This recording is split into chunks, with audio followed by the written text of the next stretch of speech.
Shopping bag আছে, tiffin bag আছে, তারপরে টেবিল ম্যাট আছে, তারপরে স্কুল ব্যাগ আছে। সবগুলো পণ্য কি পাটের? হ্যাঁ, সবগুলোই পাটের।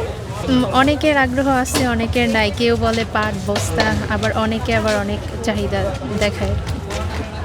এদের এমনিতে বাহিরের শোরুম আছে মিরপুর 1-এ। প্রাইস আহামরি অত বেশি না, কোয়ালিটি ভালো। আগে তেমন একটা সারা ছিল না, বাট এখন পাট পণ্যর চাহিদা অনেক বেশি। পলি থেকে অনেক সুন্দর হবে কোয়ালিটি আপনার। আমরা একটা ফিক্স আছে প্রাইস যায় 1000 টাকা একটা, আর একটা আছে আপনার হলো 1200 টাকা।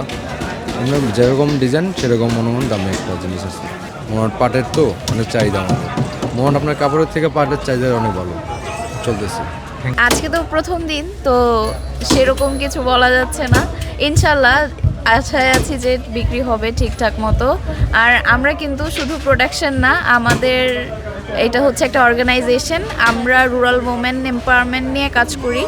তো আমাদের যা ব্যাগ দেখছেন সম্পূর্ণ হচ্ছে আমরা শুধু ট্রেনিং দিয়েছি গ্রামের বিভিন্ন দুস্থ মহিলাদেরকে, তারাই হচ্ছে এগুলো বানায় এবং তাদের কষ্ট করে বানানো এই ব্যাগগুলো আমরা এনে যা সেল করছি তার ফুল প্রফিটটা থেকে আমরা হচ্ছে ডিস্ট্রেস চিলড্রেনদেরকে সাহায্য করি। মেলার জন্য না, শুধু আসলে পলিথিন তো পৃথিবীর জন্য, ওয়ার্ল্ড ওয়াইড এনভায়রনমেন্টের জন্য খুবই খারাপ জিনিস। তো আমরা শুরু থেকেই চেষ্টা করি, আমরা শুধু পাট নিয়েই কাজ করি। এছাড়া হচ্ছে এখন অন্যান্য ব্র্যান্ডরাও কিন্তু বাজারের ব্যাগ হিসেবে পাটের ব্যাগ ইউজ করছে। তো আশা করা যাচ্ছে যে আলহামদুলিল্লাহ খুব ভালোই কিছু হবে। আমি প্রতি বছরই চেষ্টা করি পাটের কিছু জিনিস কেনার জন্য, এবং এবারও মনে হয় ভালোই ইনশাল্লাহ। এটা তো মেলা থেকে পলিথিনের ব্যাগটা নিষিদ্ধ করছে, মানে এটা আমাদের জন্য খুবই মঙ্গলজনক, যেহেতু পলিথিনটা তো আমাদের দেশের জন্য খুবই ক্ষতিকারক জিনিস। পাটের পণ্য এটা আমাদের দেশি পণ্য তো কিনহন ধন্য। পণ্যের কোয়ালিটি অনেক বেস্ট কোয়ালিটি আমাদের জুটের উপরে।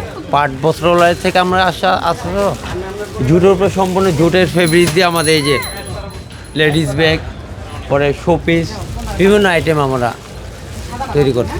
এখন মানুষ আগে থেকে অনেক সচেতন হচ্ছে, এখন পাটের পণ্যের প্রতি মানুষ আকৃষ্ট হচ্ছে। আমরা চেষ্টা করছি নিত্য নতুন নতুনভাবে নিয়ে আসার জন্য, যাতে মানুষ আকৃষ্ট হয় এইভাবে। এবং এই ধরনের ব্যাগগুলো দেখেন একটু চায়না ব্যাগগুলো হয় আমাদের বাচ্চারা। তো আমরা যখন ভর্তি করি তখনই আমরা চায়না ব্যাগ দিয়ে শুরু করি, স্কুল ব্যাগগুলো দিয়ে। এখন আমরা নিজেই তৈরি করতেছি যে বাচ্চাদের জন্য ব্যাগপ্যাক যে পাটের তৈরি হয়, এবং শুরু থেকে যেন পাট পণ্যের প্রতি আকৃষ্ট বা জানা হয় যে যাতে দেশের পণ্য পাট।